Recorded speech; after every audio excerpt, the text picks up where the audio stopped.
This is Drew Peters, aka the Vanilla Gorilla, coming at you with another video for Suppz.com. We're going to get more into the science of things today. We're going to talk for the first time for this series in depth about a very hot topic. One of the most trending things across the country, if not the world, and more specifically dipping its toe in the water, is a lot of companies in sports nutrition. And that is why you turned and clicked on the video about CBD. So, there's a lot of misconception out there. Like, most people think automatically to go to thinking of CBD that they're going to get high. There's the same thing as weed, and there's a negative connotation to it. Some states are dinosaurs still. They don't let anywhere like a sniff of recreational or medicinal marijuana, and CBD to them is the same damn thing. So, the point of this video, we're going to educate you a little bit and get you like a more thorough scope of everything that goes into CBD and provide, good level of education. So, I guess first and foremost, we need to start by identifying exactly what we're talking about. With that being said, just like any other living organism on Earth, there's a distinct primary biological and taxonomy of the same name, from domain, kingdom, phylum, class, order, family, genus, and most specifically, species. It's easy to get things crossed up. So, for the purpose of the video, we're just going to be focusing on two of them. Genus Cannabis, which is hemp, and species Cannabis sativa, which is marijuana. And then also, we're going to touch on the differences before we go into the CBD itself. Now, according to the Code of the United States, marijuana is technically classified as specific parts of the plant in reference to the viable seeds, leaves, and flowers of the plant. On the other hand, cannabis is in reference to sterilized seeds, stems, stalks, and roots. So as you can imagine, unfortunately, marijuana has become the all-inclusive term when it comes to cannabis as a plant. There's a reference to the flowering portions of the plants that contains cannabinoids that exert both physical and mental effects on the body when ingested. And the key difference, however, is going to come down to the THC. I can't remember the name tonight, component that produces the psychoactive component of the plant versus cannabidiol, which doesn't have a psychoactive effect. Now, we all know marijuana, and for its use as a recreational drug that gives you a high. So that has 0.3% or higher in THC. Some strains contain as much as 20% THC, but that's going to be also depend on the method of ingesting, smoking it or eating it, so on and so forth. Both THC and CBD are cannabinoids, but there are some distinct differences.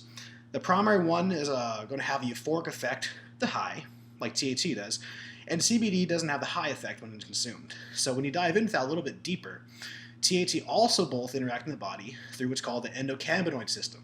Yes, your body has a specific system that's a vital signaling system responsible for regulating a wide array of functions, and some of which are going to include things like your mood, your memory, how sharp you're going to be, pain management, immune system response, stress management, and of course, people get the munchies when they eat, so like appetite. So with that being said, now we know that, let's look at a closer look at CBD, which is known simply also as cannabidiol. There's 133 known cannabinoids found in the cannabis plant. Behind THC and CBD, those two are the most abundant. So, simply from hemp. Being low in the psychoactive component in THC itself, CBD is going to interact with the natural system in the body, as we said, known as the Endocannabinoid System. The system is actually found in all mammals. It's made up of millions of cannabinoid receptor sites. So, I guess before we get into that, we kind of need to understand what the endocannabinoid system is. It's probably the first time you're hearing about it. So, within the endocannabinoid system of the body, there's going to be a variety of mechanisms predominantly responsible for communicating on with their body to, best regulate biological responses, including but not limited to enzymes in terms of, actually getting rid of, upregulating, using cannabinoids. There's also going to be different ones in terms of just being able to receive the cannabinoids themselves. I'm not an expert in the system, but it is interesting that these are actually produced in the body themselves, most of those things endogenous cannabinoids. So when the body senses a deviation from homeostasis, the set point, in the endocannabinoid system, it can actually be activated and it'll respond, initiating the synthesis of endocannabinoids to act as neurotransmitters. So there's actually two receptors, CB1 and CB2. Now, CB1 is the most prevalent for central nervous system health. That's kind of like the regulated modulation effects in terms of things like balancing the immune system, modulating stress and your anxiety levels, increasing your appetite once again, making you feel less nauseous, and helping you reduce the gastric distress. The CB2, those act as different things. Those would be primarily in the immune system and exert effects regarding inflammatory response, so for pain management, mitigating damage response and damage control to tissues. It also has a healthy response when you get like an infection. So it's pretty cool. Now, as the name would imply, you'd think the endogenous cannabinoids, those are ones that are made in the body. A lot of people think this, when it comes to ingest them through an outsource, but the body's capable of producing them on their own. They're self-produced, and there's two classifications called 2-AG and Endocannabinoid, which is known as AEA. Okay. Now, when we're talking about exogenous, that's where you ingest them. So specifically, when you talk about cannabis, the two we always think of, like I said, are THC and CBD. These cannabinoids mimic the characteristic effect of the ones your body produces in itself, the CB1 and CB2 receptors that acts on it, but it also stimulates a variety of physiological responses. So now we're going to talk about THC first. Obviously, everybody knows about the psychological high that's obtained from it and elicits a response. And also, of course, you know that it's going to act on CB, it activates them. Now, interestingly, THC has almost like a bias for interacting with CB1.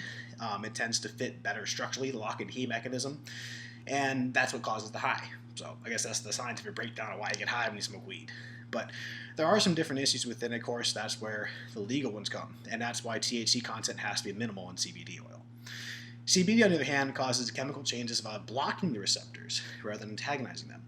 It's due to the CB1 and CB2 receptors are going to have a low binding affinity with CBD, and therefore it actually acts as an antagonist to prevent binding of other compounds to the receptors. So, now that we've covered the difference between the two, we're going to dive straight into CBD. Cannabidiol, also known as CBD, like we said before, you can find in the stalks, seeds, flowers of cannabis plants, both hemp and marijuana. It's going to naturally occur in significant quantities, and it's pretty easily extracted in the form of oil. And you can take it in many, many other forms. But how we get CBD from the plants? The cannabis plant has to first synthesize a compound called CBGA. And from here, it can be used to synthesize CBD, or alternatively used to manipulate the production of THC. Interestingly. CBD itself is going to be a product of a few other compounds, and it's done by heat, light exposure, causing decarboxylation, breakdown, and you can also produce it in the lab. But the issue with that is that it's considered a regulated substance and lab-made, and possession is illegal. So there's a science breakdown. Now, as we go along here, we kind of talked about the differences between CBD, THC, the sources, and I know I've thrown a lot at you really fast. So, with that being said, you don't need to know all the science background, but it's good to know, I guess, some key points of that. The reason you're probably turning this video is because you want to know the positive effects of CBD. With that being said, there's actually quite a few of them. One of the first and most taken for is the anti-inflammatory response. So basically, they work to interfere with the cytokines in the body that cause inflammation. So CBD can help alleviate the inflammation as well as even provide an analgesic effect. So basically that numbs the pain. It's also been observed by many that CBD reduces the repair macrophages and inflammatory cells in a given area. So that makes it cool. And a lot of people also take CBD for things like anxiety. Now, there is some solid research that it can be used to alleviate anxiety through different mechanisms. Specifically, it reduces hyperactivity in the limbic system. It also has a bunch of effects on different receptors in the brain, including the 5-TH1, I think. But it is pretty badass. So those suffering from things like panic disorders, OCD, social anxiety, PTSD, and so forth, it can actually be really beneficial. Another promising one with people having a lot of pain these days is chronic pain. So things like rheumatoid arthritis, a lot of senior citizens out there have it, or people who went too hard in the gym for too long. It can also help reduce the pain and inflammation caused by those conditions. Hell, even people with gout and other inflammatory joint conditions are seeing benefits. I guess we spoke a little bit about the mental aspect, but in terms of psychosis, things like that, it can help reduce and alleviate schizophrenia. Basically because endogenous cannabinoids play a role in reducing this anyway. And I guess there are 3 different mechanisms, which I'm not 100% certain on, so let me bullshit you, but it can help reduce that and affect dopamine. It can also be an analgesic pain relief, as I alluded to earlier. So it's pretty cool. And the mechanism behind this isn't 100% known, but from what I understand, is that basically it has elevated levels of vascular endothelial growth factor, VEGF. So basically that controls the restriction of blood flow and the affected areas of pain, therefore kind of numbs it by, cutting it off. And now the really cool one that has me excited is cancer. It's really promising there that it can, help people that have cancer, because CBD is even thought by some to have benefits, basically having pro-apoptic effects to inhibit the growth and movement of cancer cells, as well as prevent adhesion and invasion. So it's noted as a non-toxic compound, and people can take up to 700 milligrams a day for 6 weeks, and there's no signs of toxicity. Also related to cancer, suggests to possess anti-tumor properties. So that's pretty damn cool, and even leukemia. I keep throwing stuff out there.